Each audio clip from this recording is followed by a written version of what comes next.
my name is Ileana Liberatore, and I am working in San Antonio as a professional development school coordinator in a partnership with Trinity University and some local schools and school districts. Ooh, I was just thinking about that as I was coming up here to talk to you, and for me it was happenstance, quite frankly. I was working at Lee High School in San Antonio, and we had a new principal and actually a new administrative team. And one of the assistant principals on that team was a Trinity grad. And Lee had been in partnership with Trinity, has been in partnership with Trinity since 1990. So this is around 2000, 2001. And we had some professional development money that Trinity had given us, and she and a colleague had gone to a winter meeting, I think on the West Coast, either San Francisco maybe, or just to see what that was. And she brought this back and said to her principal, "We must do this." And so we decided to go to a summer training in New Hampshire. Yeah, I guess it was New Hampshire.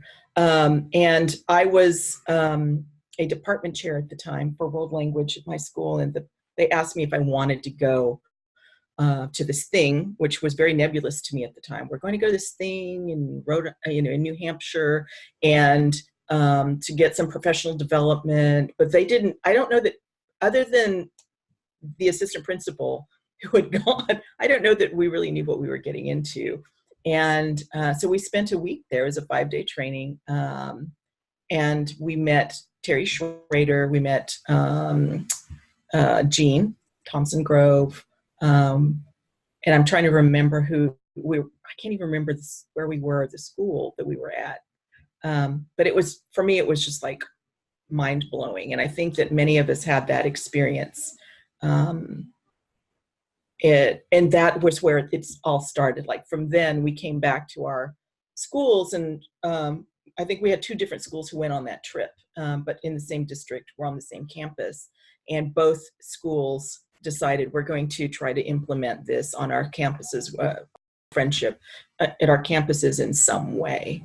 And that's how we started. And so that was 2001, and here we are. It's almost, 20 years later. I can't even believe it, but that's awesome. Yeah. It's crazy. And, I remember thinking when she asked me, because it meant giving up a week of my summer, and, a week in teacher summers is precious time. And I really weighed it. It's like, oh, should I go? Should I not go? I was starting graduate school in the fall. I was just like, I don't know if I want to do this. And it actually all worked out great. And the 2 actually really complemented one another. So it was a great experience for me. I'm a pretty introverted person, although I have to say that working in SRI has helped me be less that in certain arenas, and I think that is the power of the protocols too, right? That they, for me, they were a very freeing thing, and I was able to learn to use my voice judiciously and be okay with it. So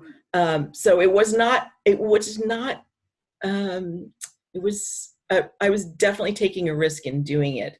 The one thing that I was very conscious of at the time was that on the board, the governing board at that time, there were not a lot of people of color, and certainly no Latinos or Latinas, right? And so I knew that, and I hadn't actually met very many people at whatever function we were at, or if we were a winter meeting or a training, or wherever we went.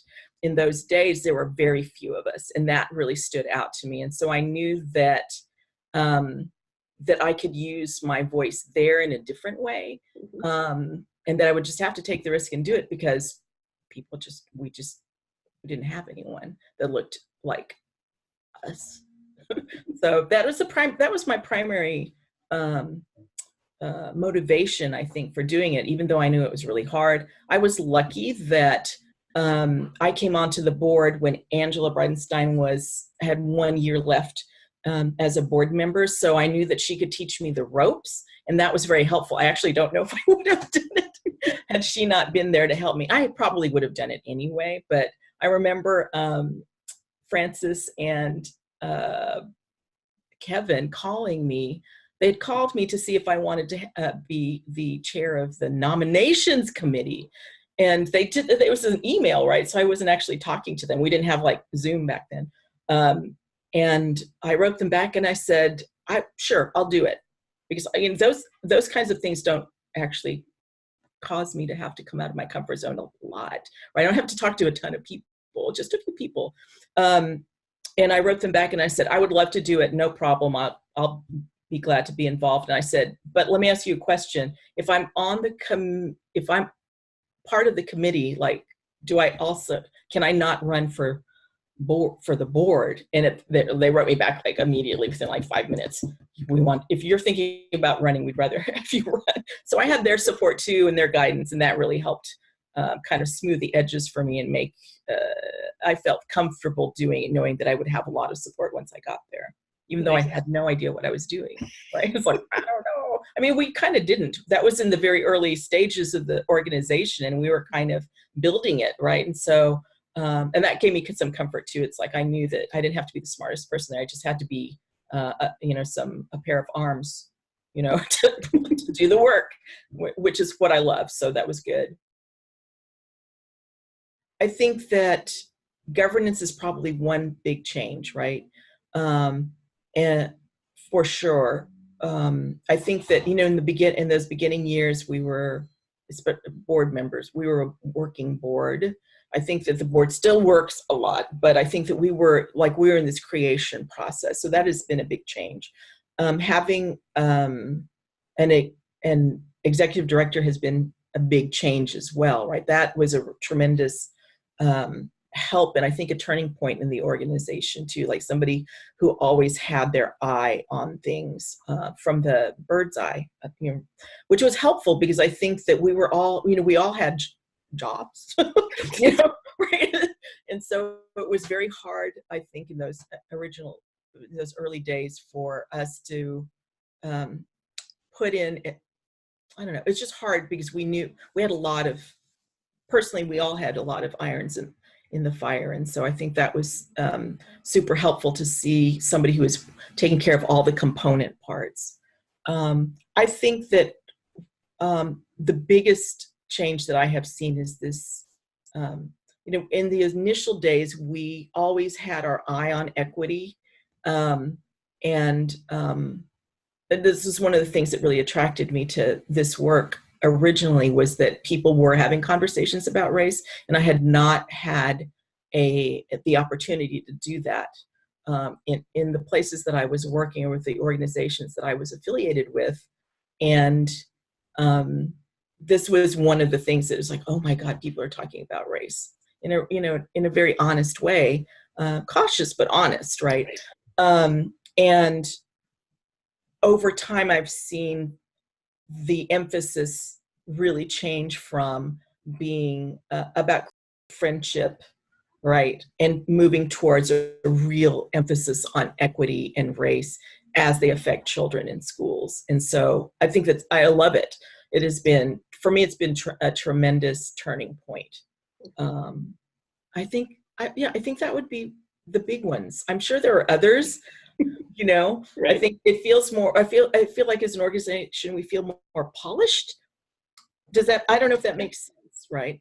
Which I think is a good thing, because I do think that is going to help, attract, I would hope, support or donors, resources, people. I think it is important. I feel like we're at a really interesting turning point. Or something, right? It feels turbulent to me right now, all of it, right? So I don't know what getting to the other side actually looks like, which reminds me of the keynote from the fall, right? I don't know what that looks like. I don't know, but I don't think it's going to be easy to get there. I mean, I think the goal, of course, is having really equitable schools that serve all of our students. But I think right now, of course, people have different ideas. some people have different ideas about how that might look. And some people don't see it as a goal at all, right? I mean, I think they give lip service to it, but don't actually, and maybe, that's no fault of their own. Maybe they can't imagine that, or maybe they don't understand what that actually means. So I think that's one thing that is changing or will change. I don't think it's going to be an easy change, though it hasn't been. Right. So, I mean, after all, yeah, it just hasn't been. I think that's a big one. I think, because I'm in teacher ed, I think that is that is also very interesting. Maybe not in other states. Texas is very, we're just always so different. We have to be different. I don't think this is a good different, by the way. I was at I was up in Austin or close to Austin for a meeting, and I was shocked by the number of alternate certification programs that the state of Texas has. I think there's only one other state that has more than we. And I knew that they existed. We have a billboard that I pass on my way to Trinity every day that says, "Want to teach? When can you start?" Right? And it's for, so, and I'm sure there are plenty of great alternative certification programs available. I think that there are so many of them that I don't know how people choose, and I would bet it's based on what they can afford to pay. Yeah. So we have people who are willing to teach and want to teach. So how do we help them become the best teachers they have? Yeah. Including how to create equity in their own classrooms, which I'm pretty sure is probably left out of the syllabus of a 3-month program. Right. So because they're doing basics at that point. You're just doing the basics at that point. And then you hope that they learn things along the way. Yeah. That's hard. Yeah, that is hard. So those are the two big things. Nice. I think, school finance, of course, right? That's a big one too. Not one that I'm sure we can affect. So as far as what SRI's role might be in that, I don't know. I don't know.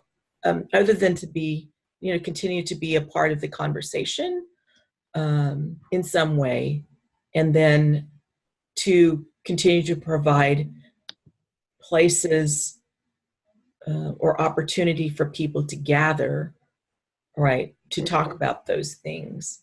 But I do think there is an action piece that might be maybe not soon, because I still think we're growing and figuring things out for ourselves, right? But that might be the next thing that happens, or that we could look at, is then we know this stuff, then how do we make sure that the policy reflects our knowledge? Because we know things, right? Yeah. And so, but I don't know what that looks like or how we would even get there.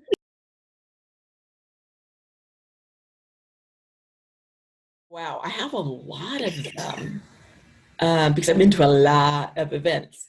For me, was the fall meeting in San Antonio, the first one, just because we had so many of our local affiliates who were really involved in that. And that was just a lot of fun to see them participate and feel like they were part of something bigger than themselves, right? And that they were showing off their city, quite frankly, which we're pretty proud of. So that would be one.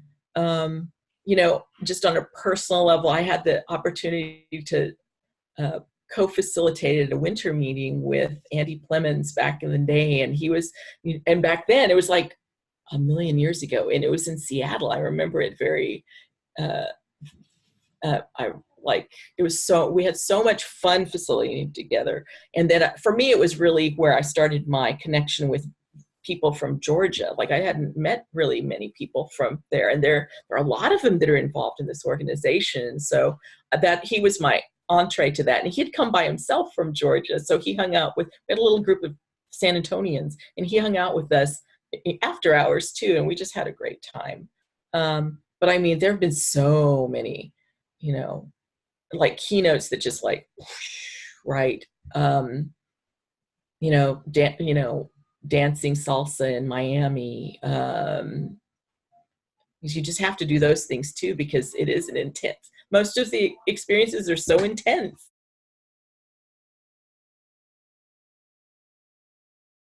Well, that's a great question, because I think that sometimes I'm a little tongue-tied, um, because I think that and maybe because I've been here so long, that it's evolved so much that for me it's a lot of things. Like there's so many facets of the work, right? So I mean, protocols are part of it.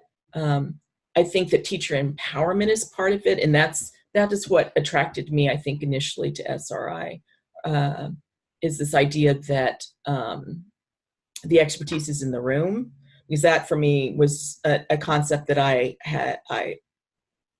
it was not part of my wheelhouse, so to speak.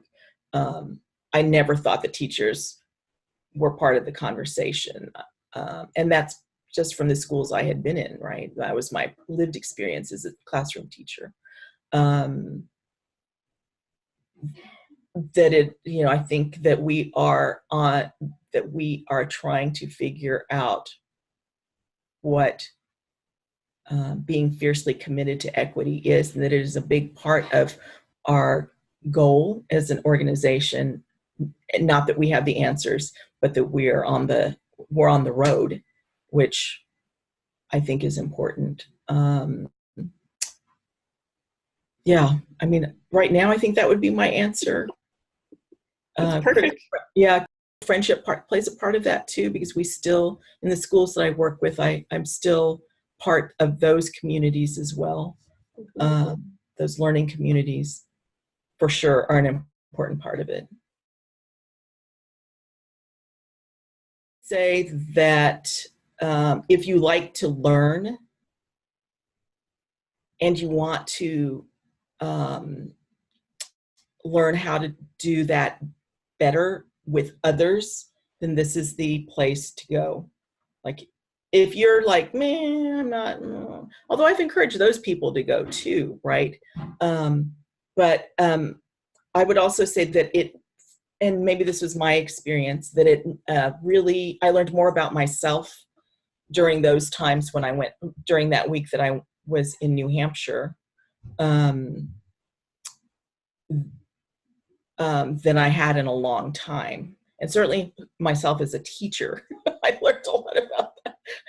So I would say it is a definite that you will not be the same having done it. You cannot, you will no longer think, will not be the same person after having the experience.